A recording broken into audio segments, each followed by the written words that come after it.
कार्तिक मास की शुक्ल पक्ष की चतुर्दशी वैकुंठ चतुर्दशी के नाम से जानी जाती है।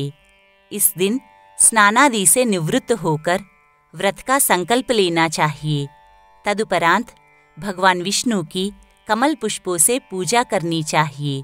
तत्पश्चात भगवान शंकर की पूजा करनी चाहिए। वैकुंठ चतुर्दशी व्रत कथा।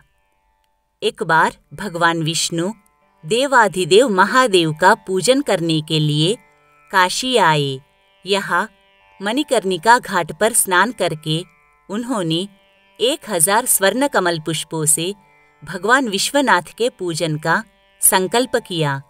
अभिषेक के बाद जब वे पूजन करने लगे तो शिवजी ने उनकी भक्ति की परीक्षा के उद्देश्य से एक कमल पुष्प कम कर दिया। भगवान श्रीहरि को अपने संकल्प की पूर्ति के लिए 1000 कमल पुष्प चढ़ाने थे।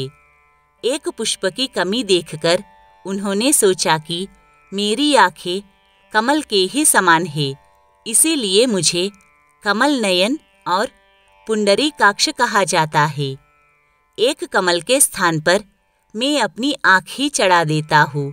ऐसा सोचकर वे अपनी कमल सदृश आँख चढ़ाने को उद्यत हो गए। भगवान विष्णु की इस अगाध भक्ति से प्रसन्न होकर देवाधिदेव महादेव प्रकट होकर बोले कि हे विष्णु, तुम्हारे समान संसार में दूसरा कोई मेरा भक्त नहीं है। आज की यह कार्तिक शुक्ल चतुर्दशी अब वैकुंठ चतुर्दशी के नाम से अभिहित होगी। इस दिन व्रत पूर्वक पहले आपका पूजन कर जो मेरा पूजन करेगा उसे वैकुंठ लोक की प्राप्ति होगी।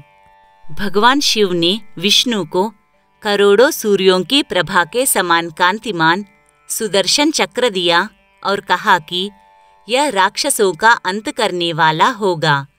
त्रैलोक्य में इसकी समता करने वाला अन्य कोई अस्त्र नहीं होगा।